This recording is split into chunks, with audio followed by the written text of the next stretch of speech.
Here it is, Wendy the Hump. Yeah, that's what they call it. When you get to the middle of the week, I was sitting here thinking about a movie star I remembered way back when. Some of you won't remember this far back because you probably weren't even born yet. I was trying to think of the name of the movie. It was one of those I really liked, and it was about 1957. Now, let's see, I think I'd just been married a short time. My husband and I would go downtown Louisville. We lived in two-room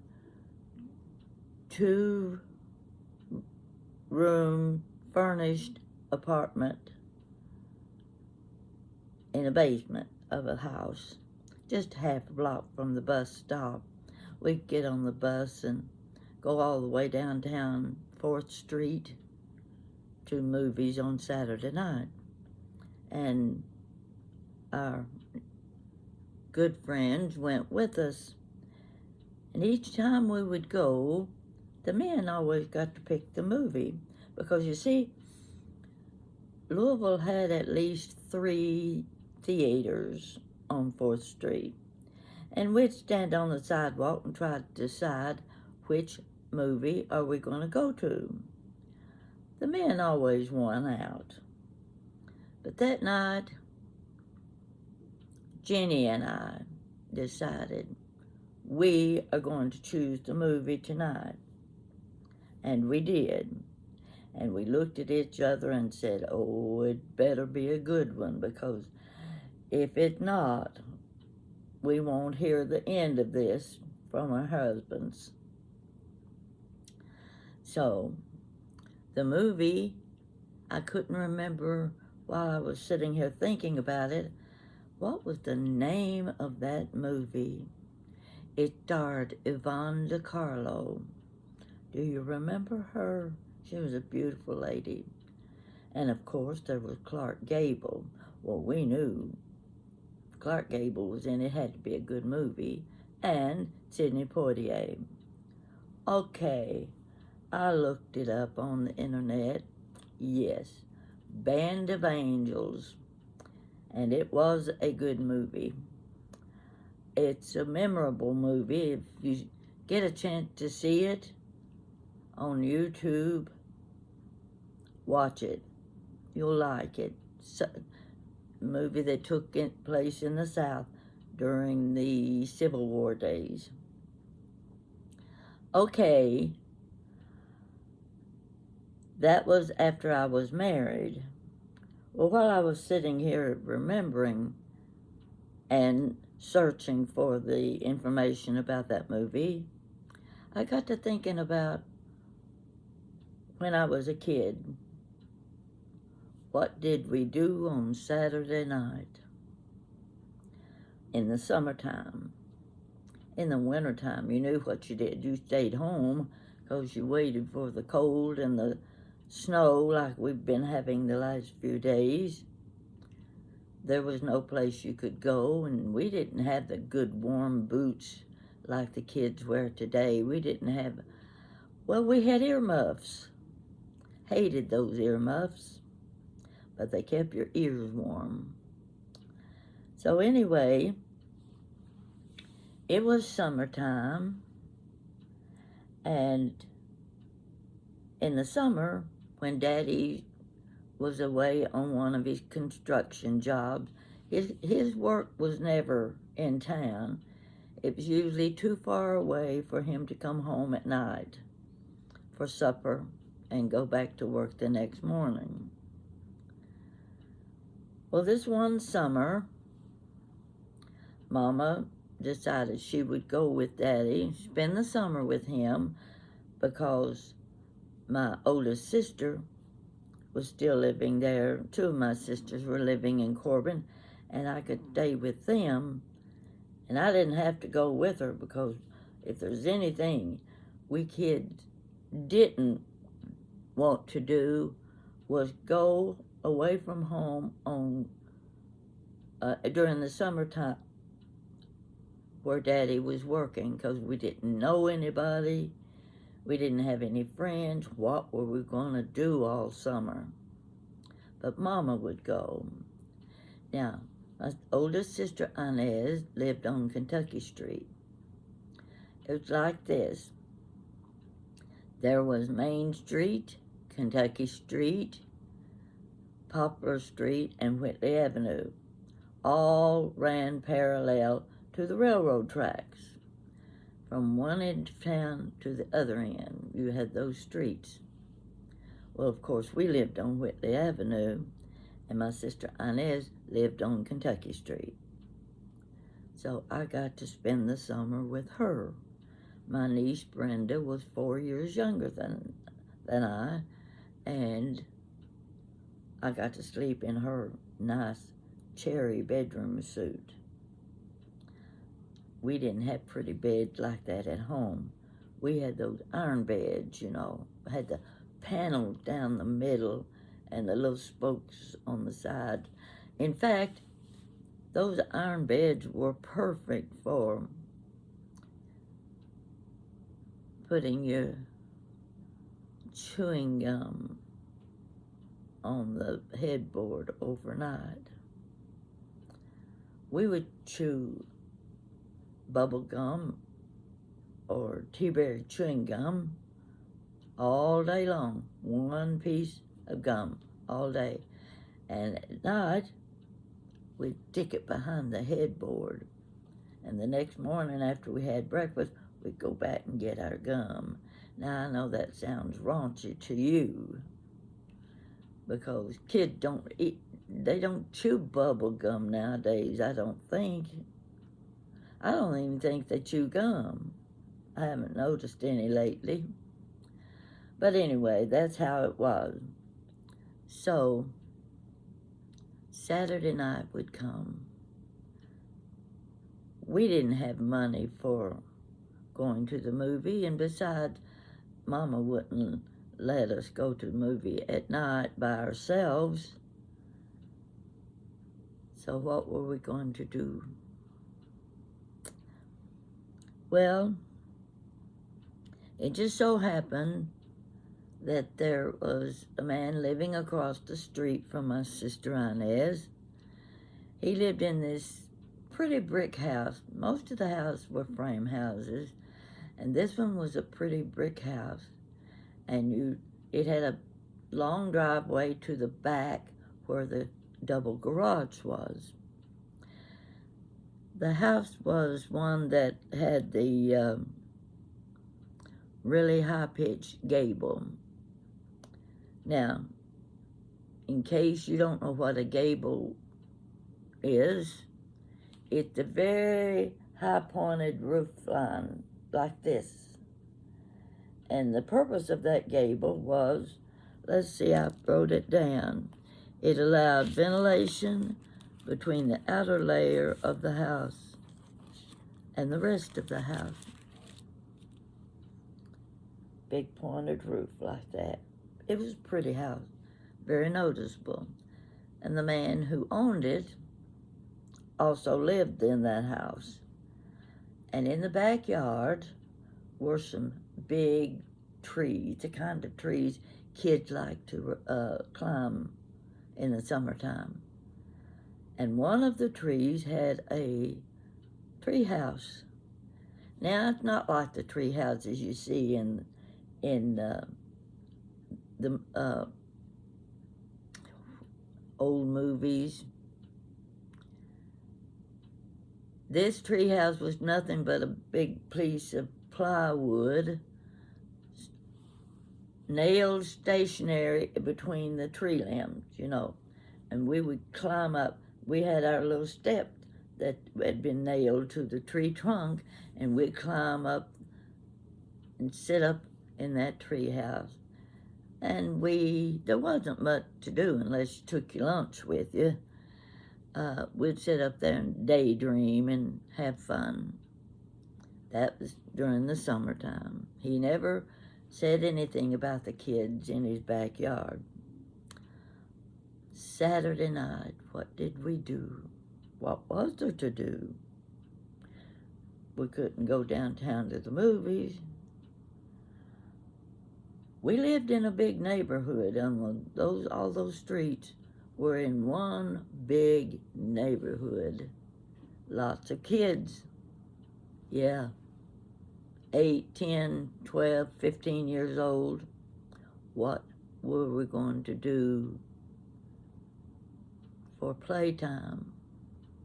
Well, you know, whatever age you were, you had to be out at night having fun. If it was just playing kick the can or Annie over when you throw the ball, you could throw the ball over the roof of the house. And there'd be kids on each side of the house. They're ready to catch the ball. You remember doing that, don't you? Well, we did it a lot. But on Saturday night, we did something special. The neighbor across from my sister would put up his home movies. Home movies in 1950? Well, these were cartoon movies. He had his own camera, everything set up, and he even had a popcorn machine in the basement of his house. It was a nickel for the movie and a nickel for a bag of popcorn. Yeah, we could talk Mama into letting us go to that. Well, actually, since I was staying with my sister, she would give my niece and me a nickel each for the movie. Sometimes we might get an extra nickel for the popcorn. And you would take your own blankets. Sometimes we were lucky enough to climb the tree and could sit up in the treehouse and look down at the movie screen. It was just one of those movie screens you might see in home movies. I don't remember how big the screen was, but it was big enough for all of us kids sitting around on the ground with our blanket to see as well. And everybody had to have the popcorn. Now don't forget, a nickel for the movie, a nickel for the popcorn. And the movies were always cartoons. I don't know if you remember Mickey Mouse. The first Mickey Mouse, these were black and white films. But you had the Tom and Jerry and Mickey Mouse and Heckle and Jekyll. Oh, I could go on naming more. Roadrunner, oh my goodness. Roadrunner drive you crazy. Watching him outrunning his enemy. But there we were in the backyard on Saturday night watching these home movies. Actually, they were the cartoons that were used at the theater during intermission. We always had an intermission of cartoons. We had good cartoons. So that was Saturday night in my hometown when we were kids. It's amazing how things have changed and how much fun that was. I can remember climbing that tree, sitting up there in that treehouse. Wasn't anything up there except the big plywood board we were sitting on and us, but sometimes we'd take our playing cards. We could play up there. I don't remember. We probably played rook. That's the only thing we knew how to play. And we just had fun. It was like our getaway place. That way we could sit up there real quiet. Nobody would know where we were. And the movie was over. We finished our popcorn, crossed the street back to my sister's house. So that was just one of the things I remembered while I was sitting here thinking about Clark Gable and Yvonne DiCarlo and Sidney Poitier. They were among your best stars. And I would say there are a lot of you who don't know who Yvonne DiCarlo was, but she was beautiful. She was kind of like Jane Russell. She had long, dark hair, and she was one of your favorite stars in the late 40s and early 50s. So I was thinking about the House of Seven Gables. You probably never heard of that movie either. I remember it well. And the reason I mentioned that house is because of the gable. You know, it had 7 of them, like this. Every now and then when driving down the street, maybe along country roads, I'll look over at a house and I can't help but say, wonder if that house has 7 gables. Most of them don't today. But I always remembered that one with Vincent Price. Did you ever know Vincent Price to play the role of the good man in a movie? Oh, you remember the movie House of Wax. That one had me crawling under the seats at the theater. It was so scary. And of course, Vincent Price was the villain in that movie too. Every movie I ever saw him in, he was the villain, except the one called House of Seven Gables. Vincent Price was the good guy. George Sanders, you know George Sanders too, he was the bad guy. And I won't tell you what the movie's about. It just happened to be one that sticks in my mind. And every now and then I think about Vincent Price playing the good guy in the House of Seven Gables. What you did as a child on Saturday night,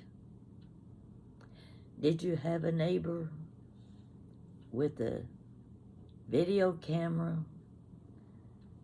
and a nice big backyard where the kids could all go, and for a nickel they got to watch cartoons, and now and then it might be a black and white movie. It was a kid movie, of course. The man wouldn't have shown us the mystery movies, but even at that, the mystery movies were my favorites. I can't think of any other stories to tell about Saturday night, but I'll bet you can. I bet you can remember. Did you spend the night with your girlfriend? That's usually when you got to go spend the night. Grab up your pajamas and you got to go to a girlfriend's house and sleep. You always had to sleep in the same bed with them because there weren't enough bedrooms and beds in those days because there were usually several kids and the kids were sleeping together in the same bed. That was normal at our house.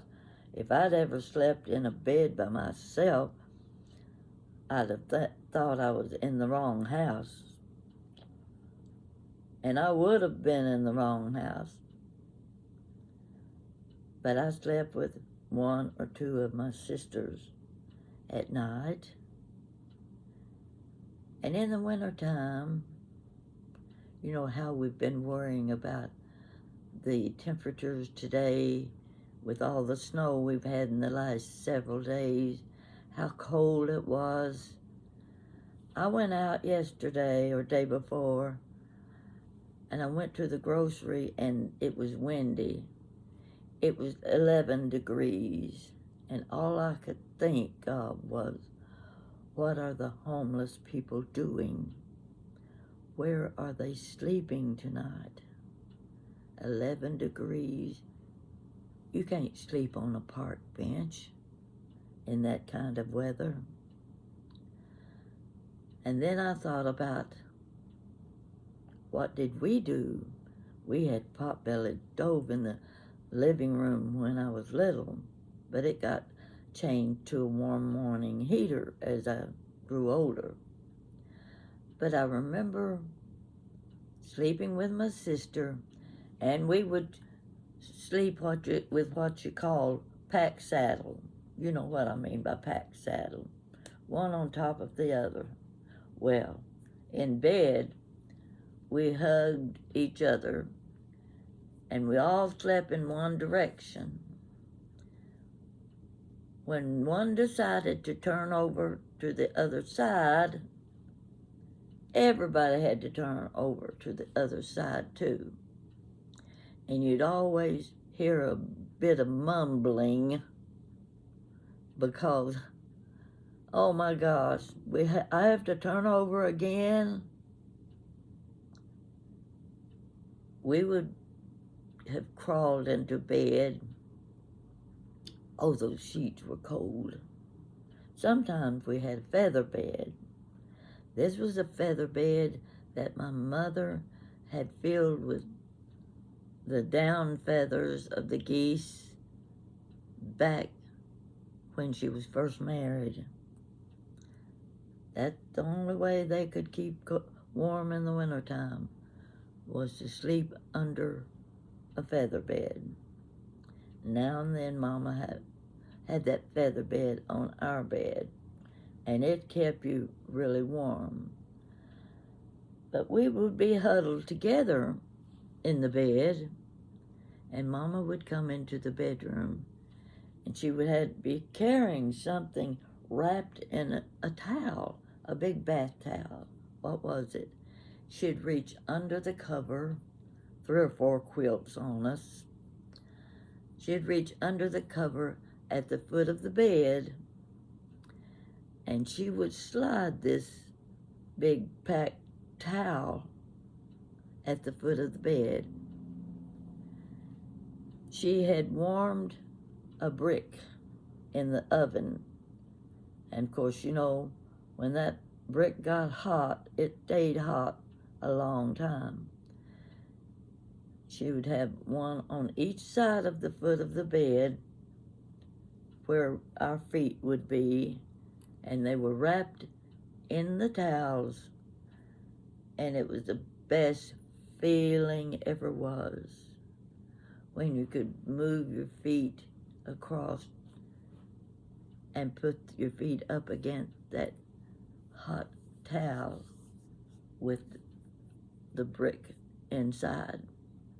Now, it didn't stay hot all night long, of course, but it got the bed warm enough that our feet would not be cold all night long. So that's how we kept warm in the wintertime, with the heated bricks at the foot of the bed. Have you ever slept that way with a sister or brother?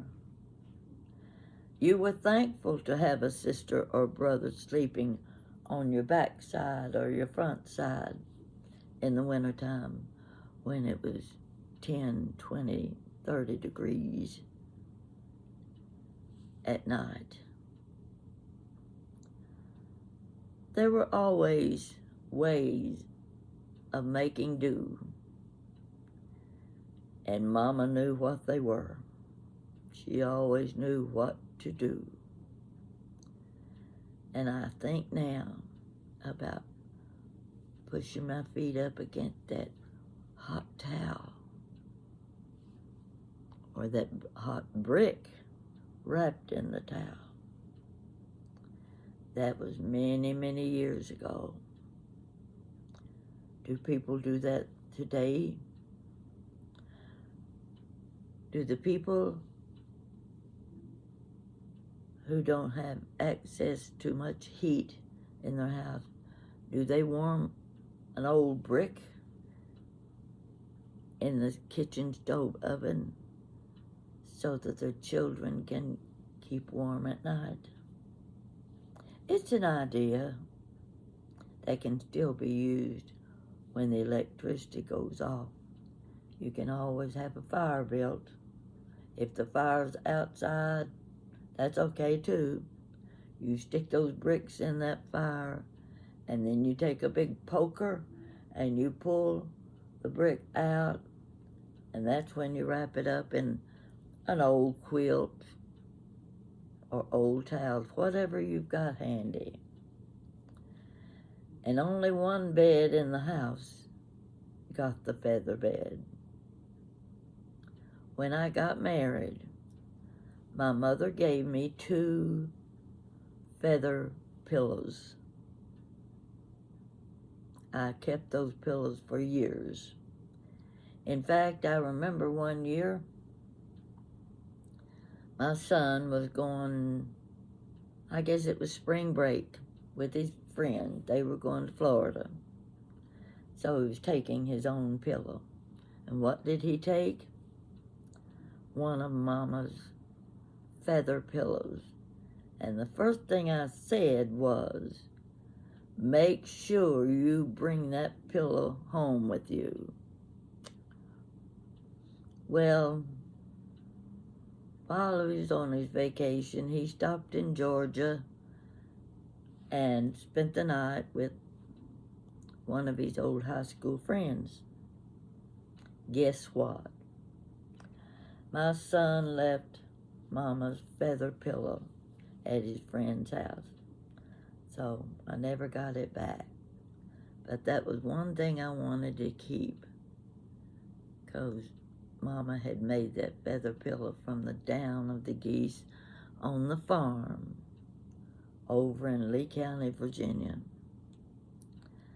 So, just a little reminiscing, childhood, the first movies, the cartoons, the sleeping in the bed with a sister or a brother. Kids don't have to do that anymore. I think they miss a lot. They really miss a lot, not getting to climb in the bed with a sister or brother. And you lie there and you talk and you tell things that you did that day, or you tell stories about one of your friends, what they did, and you talk until you get too sleepy to stay awake. Mama usually came in, checked on us, see if we were warm enough, and see if we were asleep yet. She was always there every night, except in the summer, when she spent the summer with Daddy, and I spent the summer with my oldest sister and my niece Brenda. They're both gone now. They've been gone several years. You never saw 2 prettier girls in your life. Well, if I keep talking, I'm going to cry, and you know it. So I have to reach a point in my story. I have to stop, because I'm getting into muddy waters, or I should say deep water, because there's always a little bit of sadness to the gladness, but it's worth remembering. And childhood in those days, it was so different to today. And I often wish today's children could live like we lived. They would have so much more to remember, and the stories they could tell.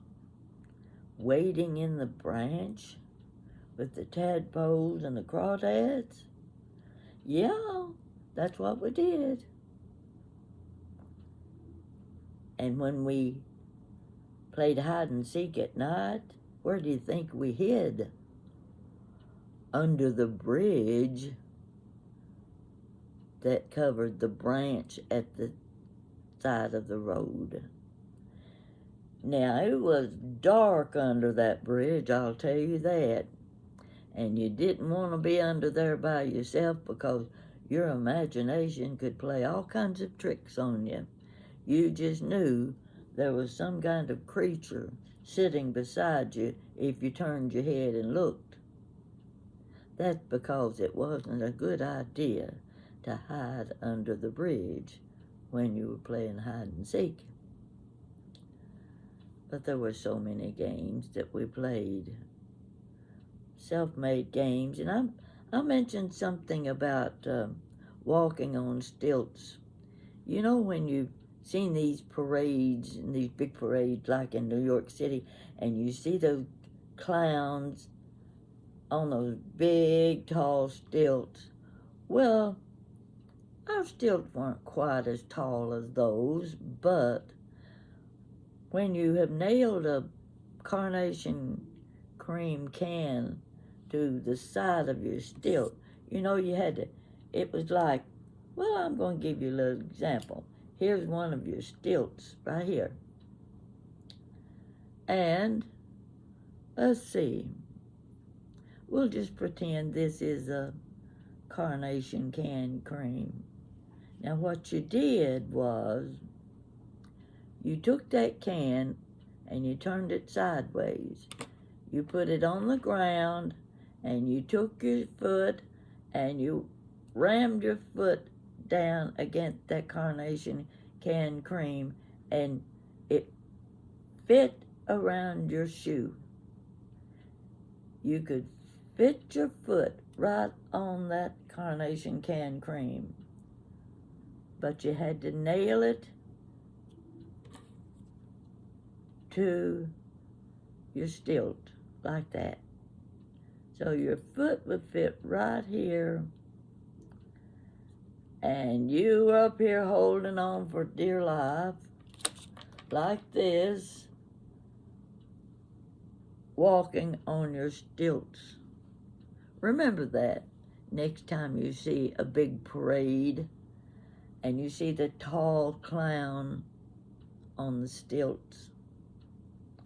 We used to do that too, and it was great fun, keeping those stilts up in the air and walking on the carnation can cream. What a difference the years make. The years of childhood. We didn't have any idea that someday the kids would be on the couch with an iPad or an iPhone in their hand. They would be on the couch doing this instead of outside jumping rope, playing hide and seek, or Annie over, jumping rope on that wooden bridge. Oh, I told you the story about stepping back. I was throwing the rope, you know, on one corner of the bridge, and I took a step back, and when I did that, I went straight back, straight down. I landed on a big, flat rock, flat of my back. Couldn't move a muscle. But fortunately, the water was flowing around me. It didn't get up over my face. I couldn't move. And my crazy sister, 2 years older than me, stood on the bank eating her jelly sandwich with the jelly all the way across her face. And she's standing there looking down at me because it had almost paralyzed my body for a few minutes before I could move. She stood there with that jelly sandwich and she looked down and said, "Are you hurt?" That was childhood in those days. Yes, I was hurt. Do something about it. Well, she did. She kept eating her jelly sandwich. And eventually the feeling came back and I was able to climb up off that rock and out of the branch. These are just simple little stories I can go back and tell. There were so many of them. And the fun thing, if you want to call it fun, did you ever crawl inside the old tire of a truck? You know how big those tires were? Did you ever crawl inside of one and they gave it a push and you went down the hill rolling and you're curled up inside that? I only did that one time because I almost went in the branch. That wasn't the worst part. The worst part was, what if I went in the branch and I drowned? Well, it didn't happen, but it's something that sticks in my mind. One of those old memories that was horrifying then, but now we can look back, think about it, and laugh. Really laugh at how much fun we had as kids. So that's all I'm going to tell you today. My comments are kind of getting low, and I thought, well, I guess I better get on here and try to come up with a good story. My stories, the list is getting kind of low, and I'm going to have to come up with some today, yesterday, and day before yesterday stories. So I hope I can keep you entertained, and that's my whole purpose for being here.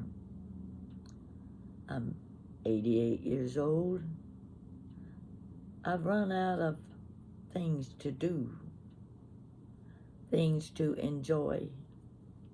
And I know you're out there living alone and saying, if I just had someone to talk to, if the phone would ring, if there was something good on television to watch. There's nothing on TV I want to watch today. You're in the same boat I'm in. And my goal is to cut into that day and give you a few minutes of pleasure.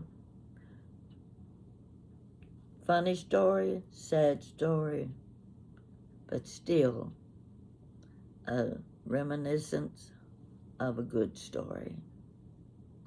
Stay with me. Send your comments. Ask your friends to watch. It was a couple of days ago I was getting off the elevator and one of the men who works as supervising the maintenance department, he stepped on that elevator and he says, "Oh, Miss O'Neill, I want to tell you, My daughter is watching you on YouTube.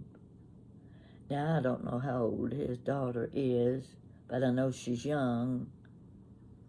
And I just looked at him and I said, well, tell her to stay with it. She'll find one or two good stories out of the ones I put on YouTube and let me know if she likes them. Tell her I said thank you. So I'm always pleased when I hear something like that. Jan was at work at the I call it her antique shop. It's not her shop. She just has booths in the little antique mall. She had a couple customers come in several days ago, and the lady said they were from Alabama. But before she said that, she looked at Jan and said, is your mother still telling stories on YouTube? Jan looked at her like, how did you know Granny Pat was my mother? It kind of puzzled her at first, and the woman had just said they were from Alabama. Well, they had been in the shop about a year ago, and that was when I met them. And that's why she was asking Jan, is Granny Pat still on YouTube?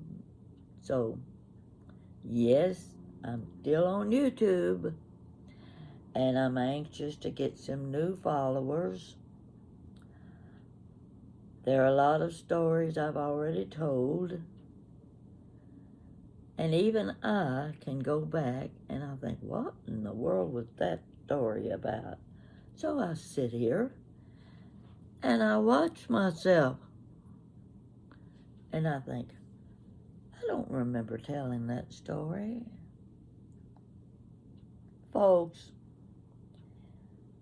now and then one of my stories entertains me because I don't remember telling that story. It's like I'm watching someone else telling the story, and it's a good feeling, a really good feeling when I can enjoy my own stories. I'm not bragging. I don't mean anything to brag. If I do, I will tell you, yes, I'm bragging. But in this case, just knowing that you were watching my stories, watching me telling the stories, that's a pleasure for me. That's entertainment to me. It makes me feel so good to know there are thousands of people watching me tell stories. When I look and I see the name New Zealand, oh my gosh, Canada, Australia, I don't know if I've had any from Spain or not, but I'm getting messages from all over the world. I never dreamed I lived to be 88 years old talking to people in England and Ireland, the Netherlands. The list goes on and on.